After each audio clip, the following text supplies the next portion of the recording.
हाँ जी। बाबा ब्रह्मा बाबा से advance party को आपको सहयोग है? ब्रह्मा बाबा का एडवांस पार्टी को सहयोग तब होगा जब पूरा समझेंगे, या बिना समझे पार्टी को सहयोग दे देंगे। वो कहते हैं एडवांस पार्टी हम हैं, जो स्थूल शरीर त्याग चुके हैं। अब एडवांस पार्टी कौन है? एडवांस में प्राप्ति करने वाले कौन हैं? जो डायरेक्ट भगवान से प्रैक्टिकल में प्राप्ति करेंगे वो एडवांस हैं, या जो शरीर छोड़ने के बाद सतयुग में प्राप्ति करेंगे वो एडवांस पार्टी है। एडवांस पार्टी जो है वो प्राप्ति भी एडवांस में करेगी या सतयुग में प्राप्ति करेगी? है प्राप्ति भी इस एडवांस में करेगी। तो ये फैसला ब्रह्मा बाबा करेंगे तब तो सहयोगी बनेंगे। पहले बुद्धि में बात पूरी बैठनी चाहिए ना। जो मूल बात है गीता का भगवान कौन है, वो उनकी बुद्धि में बैठ गया। मूल बात ही बुद्धि में नहीं बैठी है, जिससे भारत का खास पतन हुआ है और सारी दुनिया का पतन हुआ है।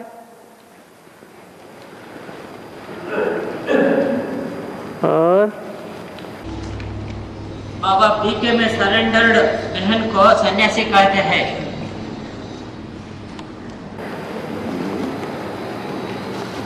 वहाँ माता कौन है, वहाँ माता कौन है, वहाँ पिता कौन है और पति कौन है? प्रैक्टिकल में जहाँ माता होती है, पिता होता है, पति होता है, उसे गृहस्थी कहा जाता है। अगर है गृहस्थी तो बताएं, गृहस्थी में पति का कोई महत्व होता है, पिता का कोई महत्व होता है या नहीं होता है? तो कौन है वहां पिता? माँ को पिता कहते हैं। कौन है? ब्रह्मा बाप को। कहाँ है? इसलिए मुरली में बोला है, वो ब्राह्मण कहते हैं हम ब्रह्मा की औलाद हैं। उन ब्राह्मणों से पूछो तुम्हारा ब्रह्मा कहाँ है, तो कहेंगे सूक्ष्म वतन में है। अब ब्रह्मा सूक्ष्म वतन में है तो तुम्हारा परिवार यहाँ कहाँ से आ गया? परिवार तो प्रैक्टिकल में है।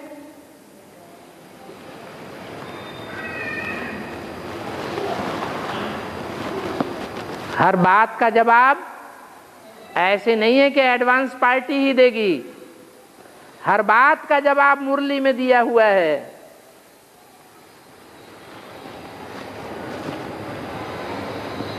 और बाबा अभी वनवास का पीरियड है या अज्ञातवास का पीरियड है? वनवास पांडवों का वनवास का पीरियड है या अज्ञातवास का पीरियड है? अभी जब तक राजाई नहीं मिली है तब तक या तो वनवास है या तो युद्ध है।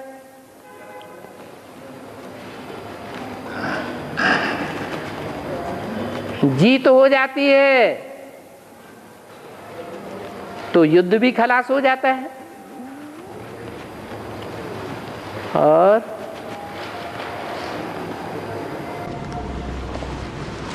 बाबा एक मुरली में पढ़ा है कि प्रजापिता कहा जाता है एक ब्रह्मा को।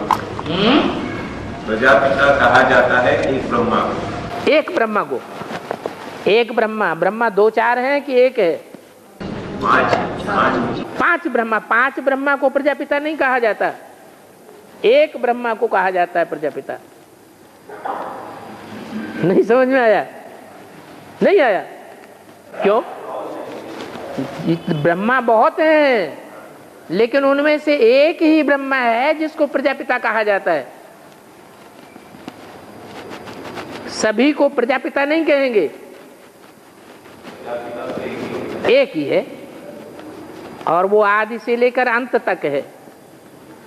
सृष्टि के आदि से लेकर के जब तक 500-700 करोड़ भी मनुष्य आत्मा इस सृष्टि पर मौजूद है, तब तक प्रजापिता भी मौजूद रहेगा। और उसके आगे ये भी कहा है कि ब्रह्मा एक ही बच्चा है शिव का। ब्रह्मा क्या है? ब्रह्मा एक ही बच्चा है शिव का। हाँ, शिव का एक ही बच्चा है ब्रह्मा, ठीक है। और बच्चे नहीं, यानी और बच्चे हैं, लेकिन पहला बच्चा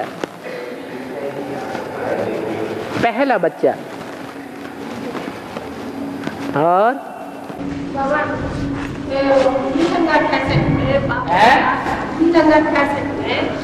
बाबा आदि में भी दुख में रहते हैं एक आत्मा, मध्य में भी दुख रहते हैं, अंत में भी दुख रहते हैं, और शरीर छोड़ने को में भी दुख रहते हैं। इसका क्या अर्थ? आदि में भी दुख में रहते हैं, आदि मध्य अंत में भी दुख रहते हैं, दुखी रहते हैं, वही आत्मा। कोई आत्मा ऐसी है जो आदि में भी दुखी है, मध्य में भी दुखी है। आदि में दुखी कौन है? सृष्टि का आदि जब होता है तो उस नई सृष्टि के आदि में दुखी कोई होता है क्या? तो आपने पता नहीं जाने कहां से ये वाक्य उठा लिया। वो अगली बार ले आना, उसकी कॉपी ले आना कम से कम, फिर आप बोला भी ले आना। छपा हुआ नहीं है तो बोला हुआ ले आना, और डीवीडी को पकड़ के ले आना इधर। आदि में सृष्टि के, नई सृष्टि के आदि में सुख ही सुख होगा या किसी को दुख भी हो जाएगा? सुख ही सुख होगा, दुख होने का तो सवाल ही नहीं। तो ये बाप दादा कैसे बोल सकते हैं कि सृष्टि के आदि में दुख भी है किसी को? नहीं, जैसे कि मैं समझ रहा हूँ कि एक बात है ना कि काम से आपको आदि मध्य अंत दुख देने वाला है। काम विकार सृष्टि के आदि में नहीं होता। नहीं, वो जो बोल रहे हैं, जैसे मैं समझ रहा हूँ, मतलब द्वापर के आदि से आदि मध्य, वो बात कर रहे हैं कि कोई आत्मा ऐसी भी है इस सृष्टि पर जो आदि में भी दुखी, मध्य में भी दुखी, अंत में भी दुखी, उनका ये कहना है। लेकिन ऐसा नहीं हो सकता कि नई सृष्टि के आदि में कोई भी आत्मा दुखी हो जाए। नई सृष्टि नया ज्ञान देने वाले परमपिता परमात्मा की सृष्टि है, उसमें नई सृष्टि में कोई दुखी हो जाए ये तो हो ही नहीं सकता। और जो आदि में दुखी होगा वो मध्य और अंत में भी दुखी होगा। तो ऐसा कोई है कि आदि में भी सत्य है, सी भी सत्य, हो सी भी सत्य, तीनों काल में सत्य, ऐसा कोई है या नहीं है? है? कौन है? शिव बाबा। इस सृष्टि पर सदा कायम कोई चीज है नहीं, एक शिव बाबा ही है जो इस सृष्टि पर सदा कायम है। आदि में भी विष्णु का रूप, और अंत में भी विष्णु का रूप, और मध्य में भी विष्णु का रूप है। 1 लाख शालिग्राम ये यज्ञ में आता है। शालिग्राम 1 लाख शालिग्राम 1 लाख शालिग्राम यज्ञ में बनता है ना। यज्ञ में सिर्फ 1 लाख ही क्यों बनता है? बाबा तो बोलते हैं जब यज्ञ रचते थे रुद्र यज्ञ भक्ति मार्ग में, तो 1 लाख 2 लाख लाखों की तादाद में प्रोग्राम शालिग्राम बनाते थे। जितना बड़ा सेठ उतने जास्ती शालिग्राम बनवावेंगे। कोई 2-4 लाख भी बनवाते होंगे।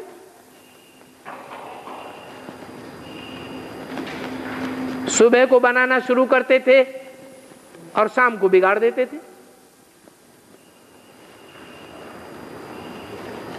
सुबह का साईं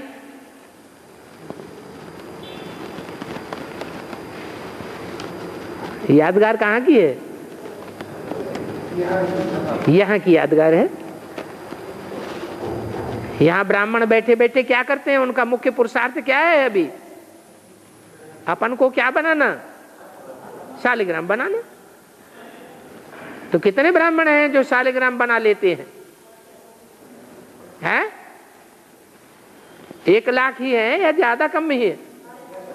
4.5 लाख है। 4.5 लाख ब्राह्मण ऐसे हैं जो अपन को क्या बना लेते हैं? शालिग्राम बना लेते हैं। इतने ब्राह्मण चाहिए। 1 लाख से काम नहीं चलेगा। नई सृष्टि कितने की होनी चाहिए? 4.5 लाख की होनी चाहिए। और इंद्र वाले मना वो ही इंद्र वाले है क्या? नहीं। जो अपने को दर के अंदर रखते हो, दर माने दरवाजा, ये ईश्वर का दरवाजा है, ईश्वर का दर है, भगवान का दर है। भगवान के दर के अंदर रखते हो। भगवान ने जहां बैठाया है वहां रहते हैं, बाहर कदम नहीं रखते। परमिशन के बगैर इधर से उधर नहीं होते। जहां बिठाए, जहां ले जाए, जैसे चलाए वैसे चलेंगे, माने दरवाजे के अंदर है। और बाबा, अमृत वेले का समय, याद करने का समय, सेवा का बारे में सोचना सही है या ना सोचना?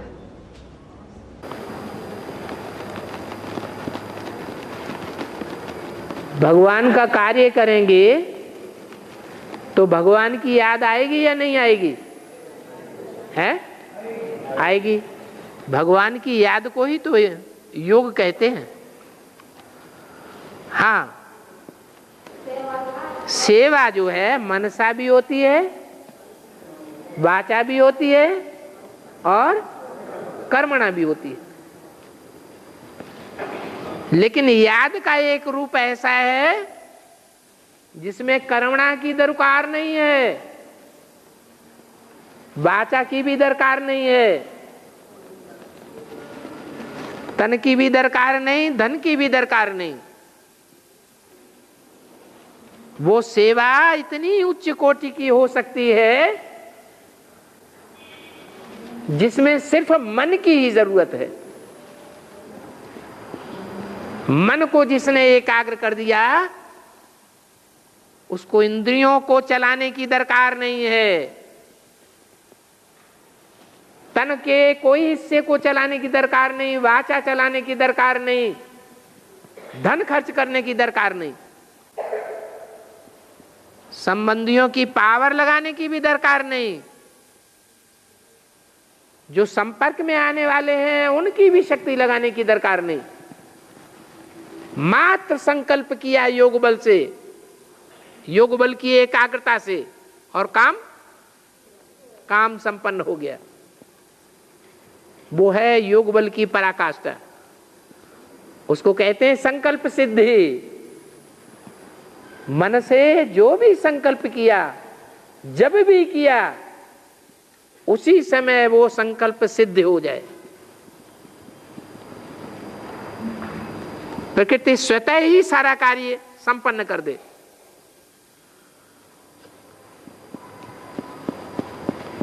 ऐसा योग बल अमृत वेले लगाना, प्रैक्टिस करना। अगर नहीं हो पाता है तो जितना हो सके उतना अच्छा। इसके लिए गीता में भी कहा हुआ है, स्वधर्मे निधनम से या परधर्मो भयावह। स्व माने आत्मा, धर्म माने आत्मा की धारणा में टिकना सबसे बड़ा धर्म है। स्वल्पम अप्यस्य धर्मस्य त्रायते महतो भयात्।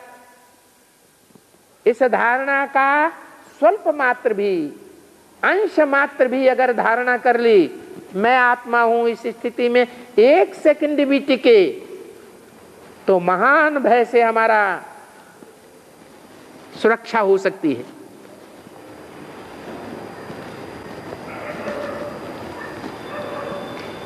इसलिए प्रैक्टिस ये करना है कि मन को कंट्रोल करना है। नहीं होता है तो अच्छा मुरली ही पढ़ो।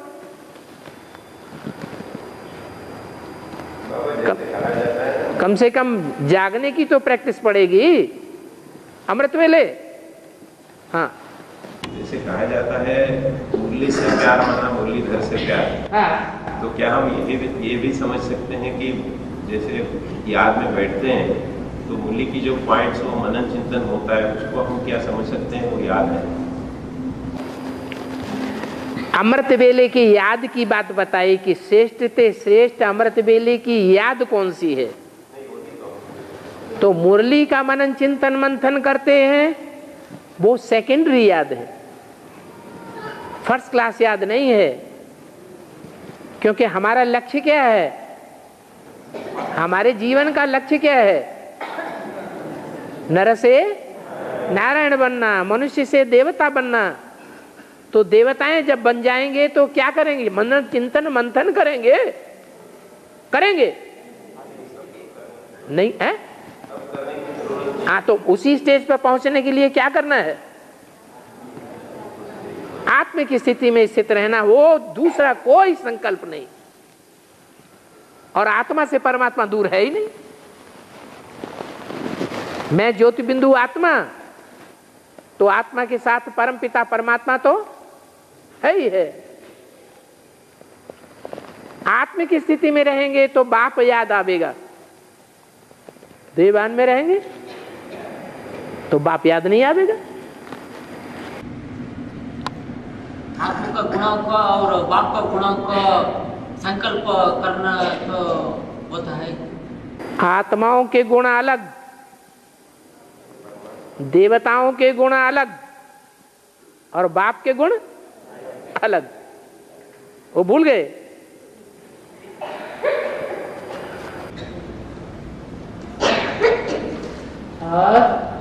याद में रूप को याद किया है? याद में जब बैठते हैं तो रूप को ही याद करते हैं। मूल रूप आत्मा का मूल रूप का और परमात्मा का रूप का स्वरूप का। आत्मा का जो मूल रूप है, उस मूल रूप में 100% टिकने वाला कौन है? है? एक शिव बाबा ही है जो उस मूल रूप में टिकता है 100%। बाकी तो नंबरवार हैं, कह सकते हैं आत्मा सो परमात्मा, लेकिन प्रैक्टिकल में बनता कोई नहीं है।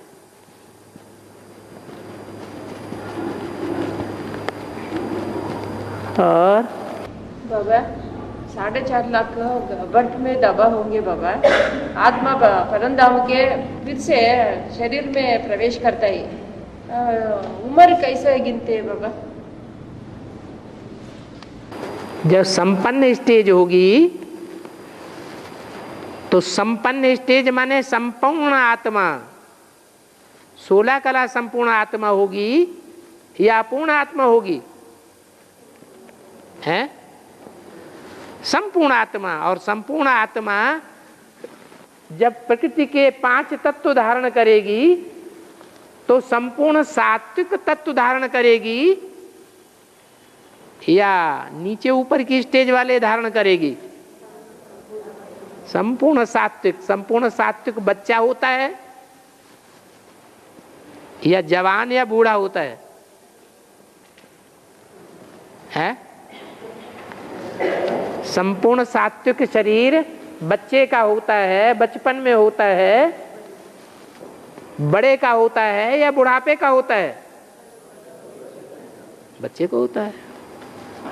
तो वहां तो बर्फ से निकलेंगे तो जो भी निकलेंगे वो कैसी स्टेज में होंगे? सात्विक स्टेज में होंगे या शरीर छोड़ने वाले बुढ़ापे की स्टेज में होंगे? सात्विक स्टेज होगी। और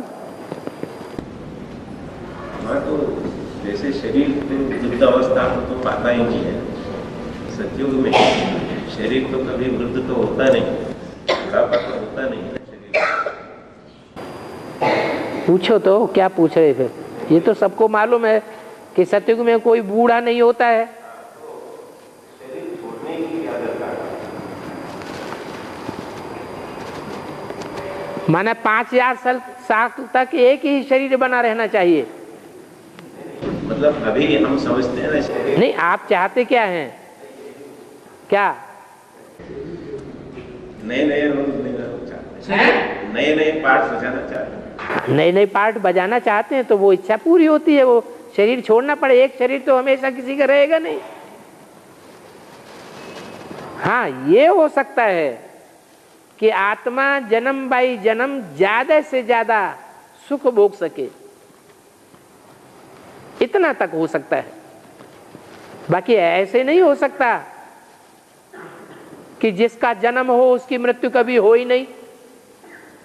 गीता में भी लिखा हुआ ध्रुवम जन्म मृतस्य च, जिसका जन्म होता है उसकी मृत्यु निश्चित है, उसे कोई टाल नहीं सकता।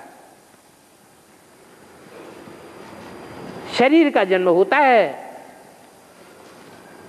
आत्मा का जन्म और मृत्यु नहीं होता। और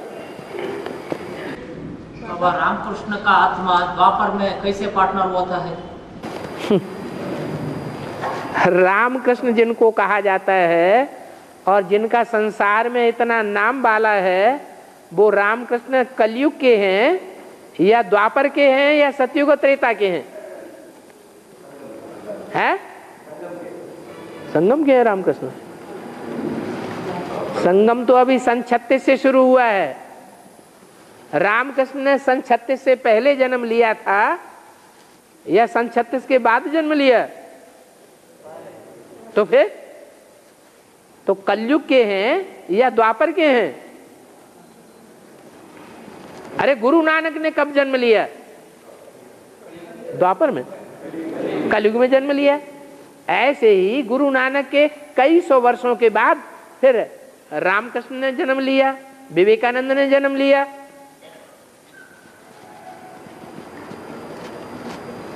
रामकृष्ण विवेकानंद की बात कर रहे हैं ना? हाँ, राम और कृष्ण वाली आत्माओं की बात कर रहे हैं। जो त्रेता का राम प्रसिद्ध है शास्त्रों में, और जो द्वापर का कृष्ण प्रसिद्ध है शास्त्रों में, उसकी बात कर रहे हैं। क्या बात कर रहे हैं? अब राम और कृष्ण का, राम वाली आत्मा का और कृष्ण वाली आत्मा का पात्र होता है ना अब? हाँ, वर्तमान संगम में भी पार्टनर है और अलौकिक में भी पार्टनर है। द्वापर में क्या पार्टनर? लौकिक में पार्टनर था, पार्टनर थे। अच्छा, संगम युगी पहले जीवन में हाँ पार्टनर थे। अलौकिक में भी पार्टनर है। अलौकिक में भी पार्टनर होते हैं। तो द्वापर में भी पार्टनर होता है। द्वापर की बात छोड़ दो, जन्म जन्मांतर आप पार्टनर हैं। द्वापर में कैसे? द्वापर में कैसे? गुरु और चेले पार्टनर होते हैं या नहीं होते हैं? हैं? बाप विक्रमादित्य बनता है। बाप विक्रमादित्य बनता है। बाप विक्रमादित्य नहीं, विक्रमादित्य का बाप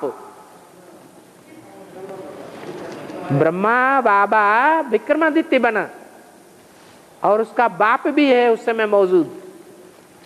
विक्रमादित्य शिवलिंग बनाता है, शिवलिंग बनाकर मंदिर बनाता है। उसे आर्डर कौन देता है बनाने के लिए? है बाप। वो बाप भी है उस समय, गुरु भी है।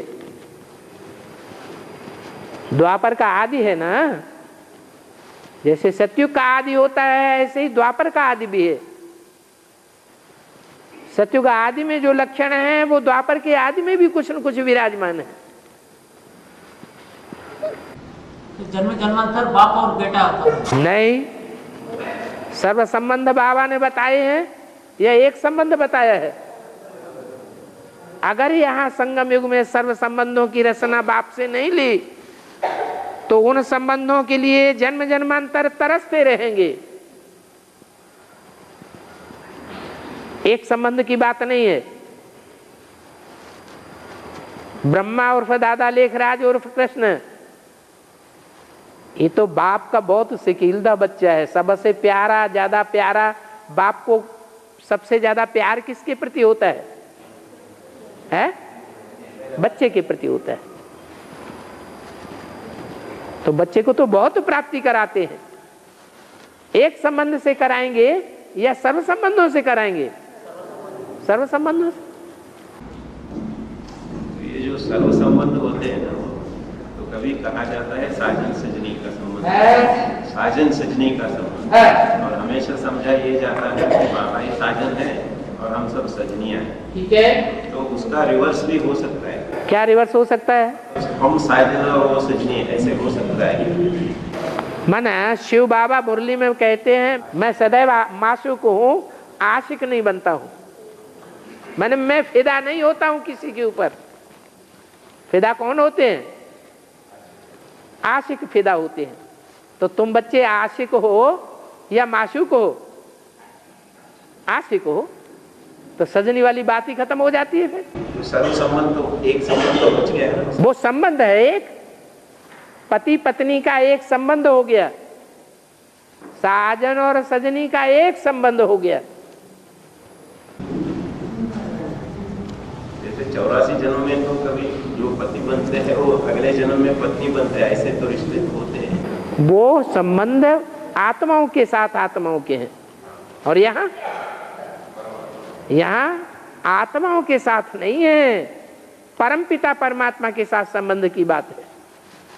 वो संबंध खराब भी माने जाते हैं रिवर्स में।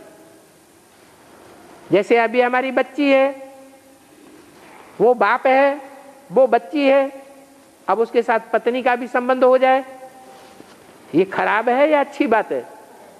ये तो बहुत खराब बात हो गई, जानवरों से भी अब बदतर बात हो गई। लेकिन भगवान के लिए, जो भगवान का पार्ट है, उसके लिए अच्छी बात है या खराब बात है? हैं? अरे गलत बात है? अच्छी बात है, क्योंकि वो तो कभी देवभान में आता ही नहीं। भगवान भी देवभान में आता है क्या? तो अच्छी ही बात है। और बाबा, कोई कोई आत्मा को हिंदी भाषा पढ़ने का आती नहीं, बात करने का आती, कोई को लिखने का आती नहीं, ऐसे क्यों होती? पूर्व जन्म में कुछ ऐसे काम किए हैं, कुछ ऐसा पार्ट बजाया है बाप के साथ, जो इस जन्म में ये दंड मिल गया है कि भाषा प्रॉब्लम बन गई है, लैंग्वेज प्रॉब्लम बन गई है, पुरुषार्थ में आगे नहीं बढ़ पा रहे हैं।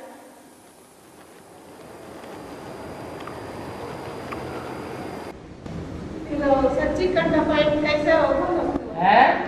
वो लोग सच्ची कंठा फाइट कैसे बोलोगे? उनको कन्नड़ भी नहीं आता है, हिंदी भी नहीं आता है, तो उन लोगों को कैसा उनको पश्चाताप पड़ता है? Practice makes a man perfect. गलत बात है या सही बात है? हैं?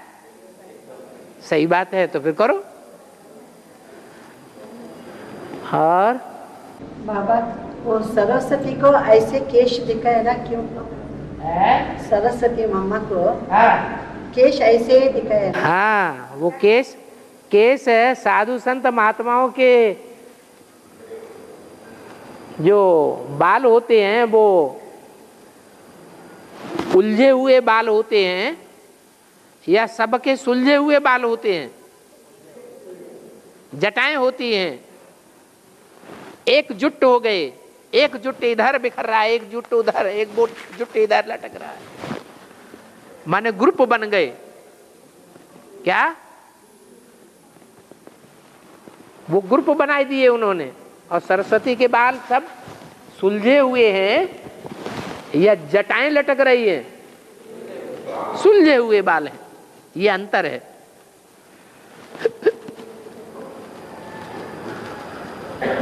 वो एक को फॉलो करने वाली है, वो शास्त्रों को फॉलो करते हैं। शास्त्र एक के लिखे हुए हैं या अनेकों के लिखे हुए हैं? हैं? अनेकों के लिखे हुए हैं, तो अनेक गुट बनाए हुए हैं बालों के।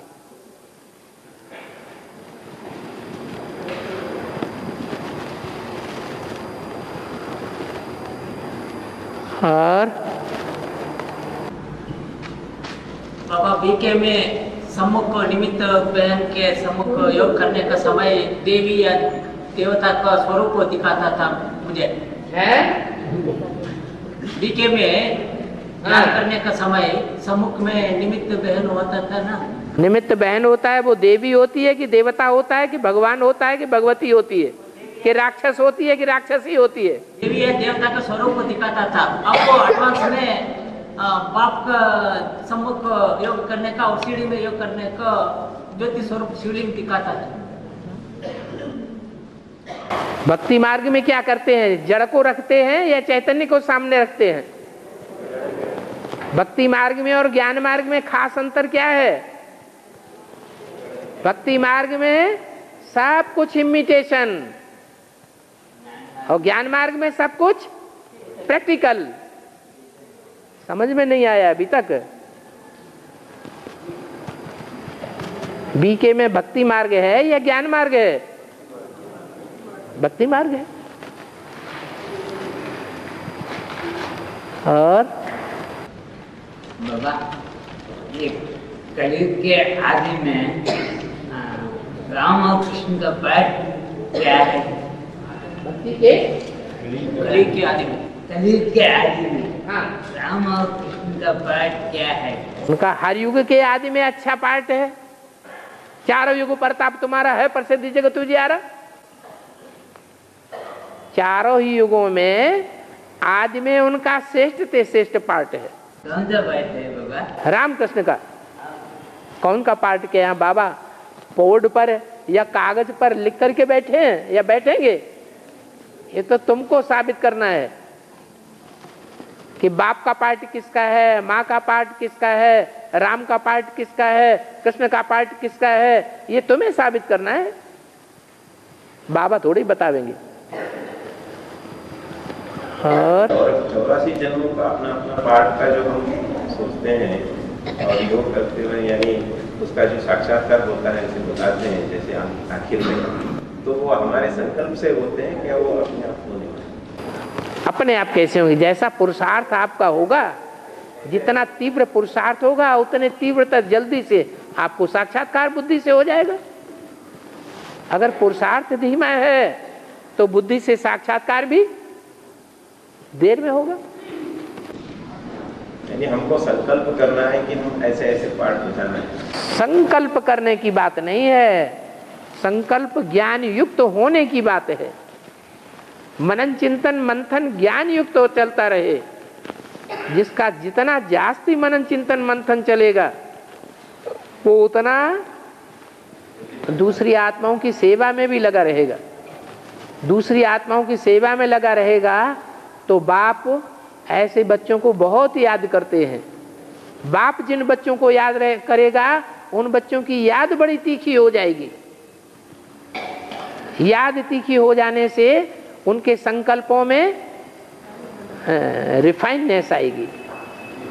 रिफाइननेस आने के कारण उनका पाठ पहले प्रत्यक्ष हो जाएगा।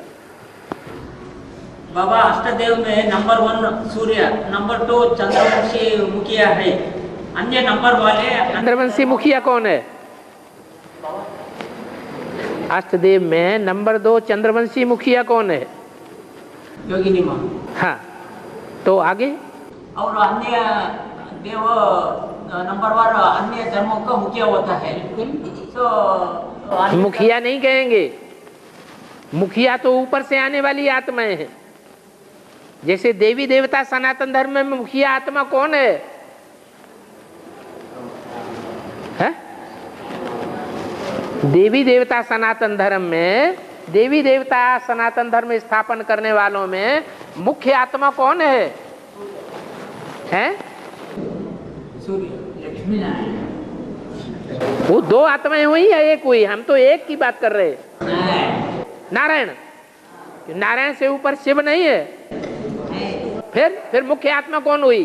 धर्म में क्या है ना, हम ये युग की बात ही नहीं कर रहे, हम तो होल सोल 5000 वर्ष के ड्रामा की बात कर रहे कि 5000 वर्ष के ड्रामा में देवी देवता सनातन धर्म में मुख्य पार्ट बजाने वाली आत्मा कौन है?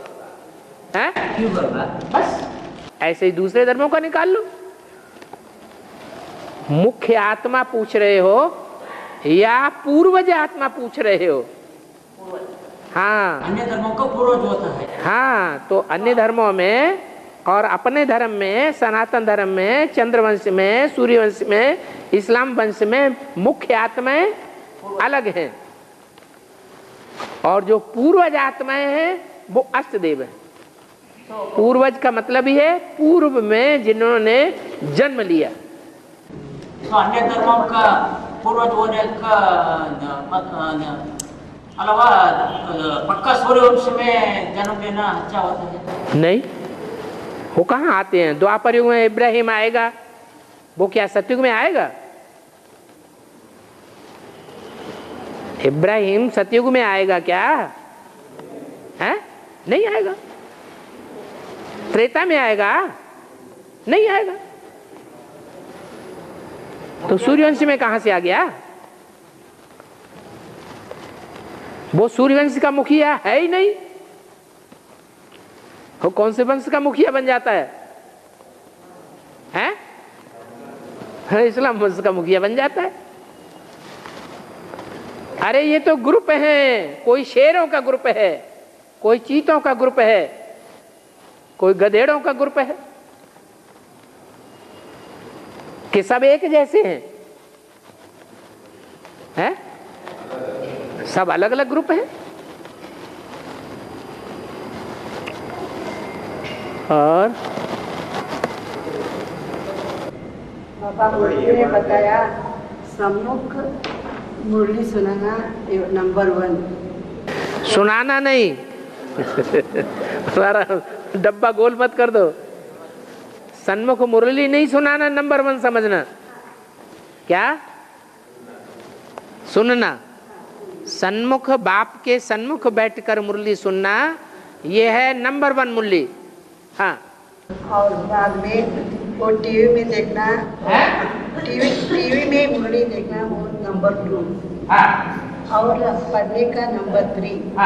ऐसे बोल दिया। सम्मुख, हाँ, 3rd क्लास। सम्मुख माने कैसे? भगवान बाप हमको सन्मुख सुना रहा है।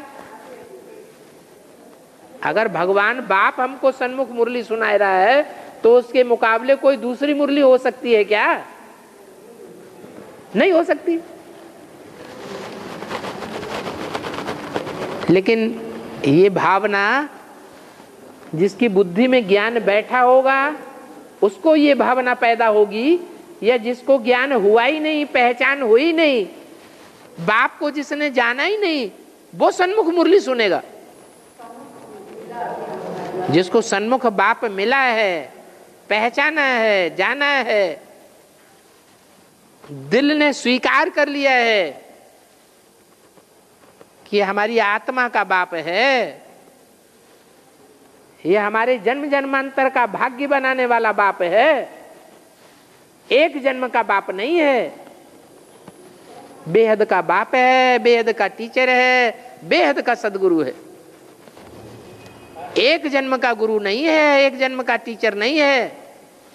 ऐसा भाव जिसकी बुद्धि में बैठ गया है वो ही सन्मुख मुरली सुन सकता है, नहीं तो सन्मुख मुरली नहीं सुन सकता।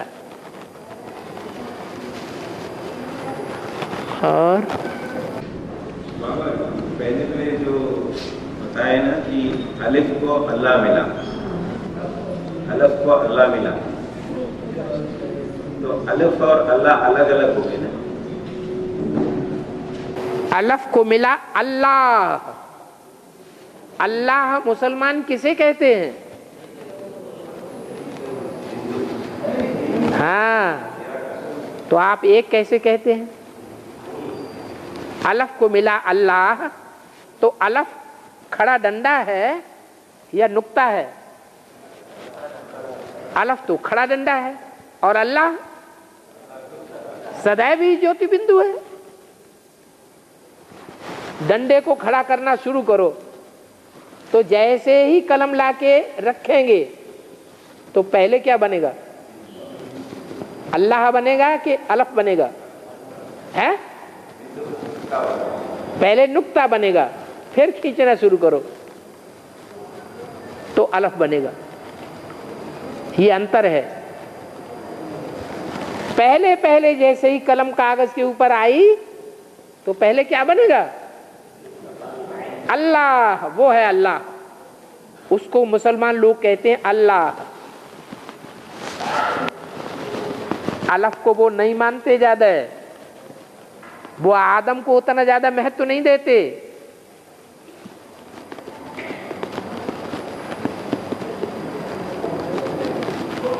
भारतवर्ष में दोनों को मिलाकर, क्योंकि प्रवृत्ति मार्ग है, उसको भगवान कहते हैं। तो अलफ को मिला अल्लाह, ये दोनों एक बात नहीं है, वो दोनों अलग है। हाँ, तो आप तो अभी क्या कह रहे थे? नहीं, मैं अभी एक इसमें सुना है अलग ही। आपका वाक्य तो यही था पूछने का कि अलफ को मिला अल्लाह, ये तो दोनों एक ही हो गए। ये दोनों एक नहीं है। अल्लाह माने जो हमेशा ऊंचा ही ऊंचा है, यानी जो सृष्टि नाटक में, सृष्टि रूपी रंगमंच में जो सदैव ऊंचा ही है। सृष्टि रूपी नाटक में आकर पार्ट बजाता है तो भी ऊंचा है, और नहीं पार्ट बजाता है तो भी ऊंचा है।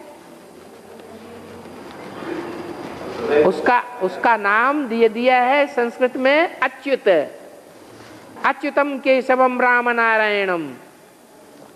अच्युत, च्युत माने ऊपर से नीचे गिरना, वो कभी नीचे नहीं गिरता। शंकर वाली आत्मा का नाम है, टाइटल है शंकर,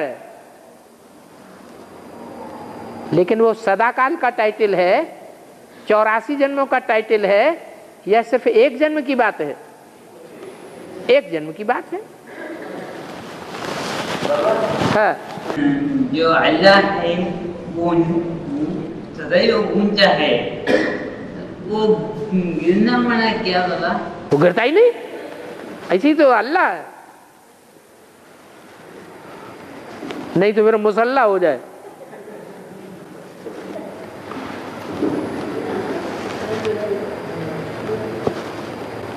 जो अल्लाह है वो मुसल्ला नहीं बनता कभी। क्या समझे? मूसल देखा है कभी? नहीं देखा। कोई हिंदी जानने वाले होंगे? हैं? हाँ, कन्नड़ में क्या कहते हैं? मनके। मनके देखा है? हाँ, तो अल्लाह जो है वो मुसल्ला नहीं हो सकता। क्या? प्रजापिता मुसल्ला भी होता है। असली मुसल्ला वो है जिसका मुसल्लिम है ईमान, उसको कहते हैं मुसलमान। क्या? ईमानदार है, आज्ञाकारी, वफादारी, फरमानबरदारी, ईमानदारी, उसको असली मुसलमान कहा गया है।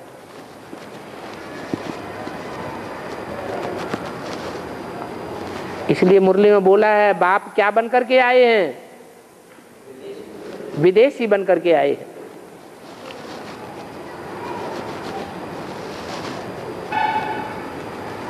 माँ विदेशी बन करके नहीं आई है। बाप सारे विश्व का कल्याण करना है, देश विदेश दोनों का कल्याण करना है, या सिर्फ देश का ही कल्याण करना है? और धर्मों का उद्धार होना है या नहीं होना है? और धर्मों का भी उद्धार होना है। शूटिंग कहाँ होनी है उद्धार होने की? है यहाँ संगम युग में सभी धर्मों का उद्धार होता है।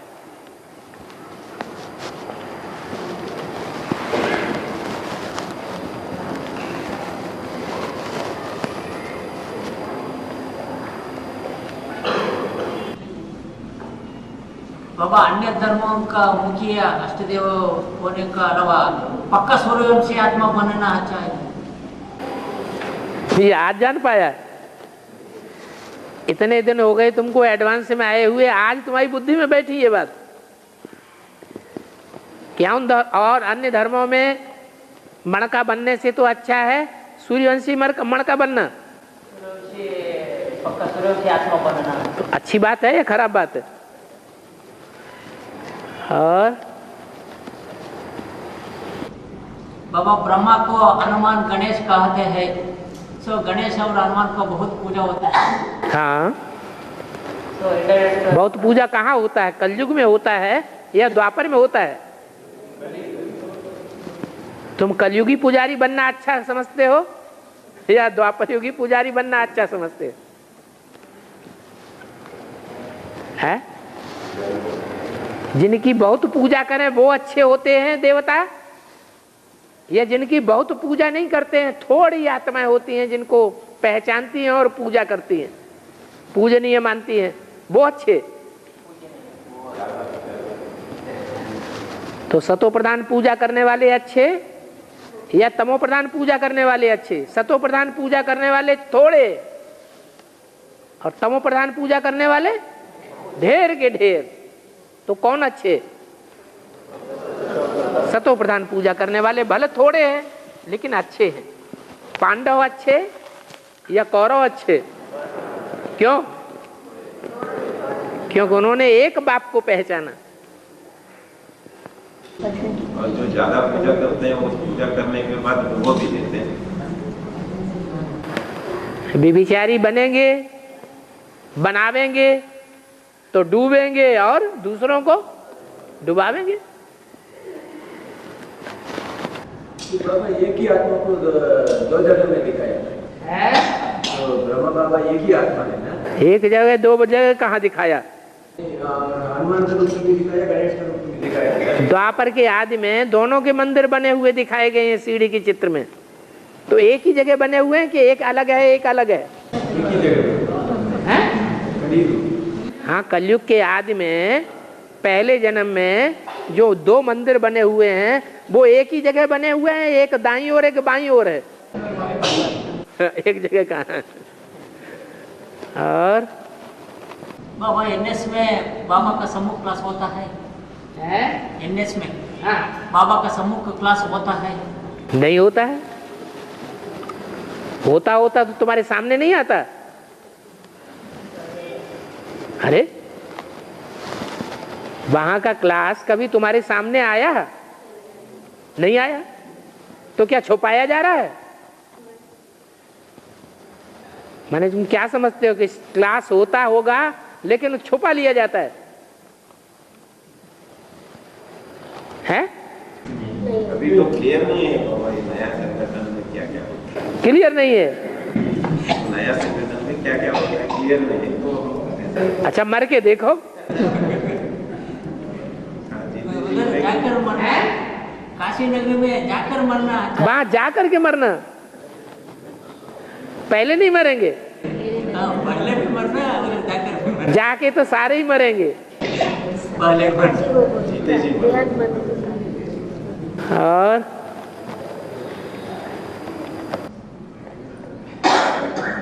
बाबा 7.5 शनि काट 7.5 वर्ष में होता है। 7.5 शनि 7.5 शनि 7.5 का शनि 7.5 वर्ष में 7.5। हाँ, शनि देव का 7.5। हाँ, 7.5। हाँ, 7.5 वर्ष में पूरा होता है। हाँ, अष्टम शनि काट 2.25 1.5 वर्ष में भी उतना को भी जास्ती दुख देता है। क्या क्या चक्कर चला, क्या चक्कर सीखा हुआ है, हम जरा डिटेल में बताओ, हमें तो मालूम नहीं ना, हमने शनिदेव के लोक में चक्कर काटे हैं शायद, जरा डिटेल में बताओ। 7.5 शनि बहुत दुख देता है 7.5 years में। हाँ, वो अष्टम शनि काट 2.5 years में बहुत 7.5 का भी बहुत दुख 2.5 years में देता है। 8वें वर्ष में, अष्टम शनि काट 8वें वर्ष में 7.5 में जो होता है वो 7.5 साल तक तकलीफ देता है। हाँ। लेकिन जो अष्टम शनि का काट होता है वो 2.5 साल में और ज्यादा ही दुख देता है। जो 7.5 साल में होता है उससे ज्यादा होता है, 2.5 साल से ज्यादा दुख 2.5 साल में होता है। हाँ, ढैया शनिदेव के दो उनके 2 माने जाते हैं शिष्य, एक 7.5 और एक ढैया। हाँ, तो ढैया ज्यादा खतरनाक है। 7.5 साल में जितना दुख नहीं होता है उससे ज्यादा दुख 2.5 साल में भोगना पड़ता है। हाँ, तो अष्टम 8 घर में शनि होने तो अष्टम शनि काट बोलता है, वो 1.5 साल में उतना दुख देता है।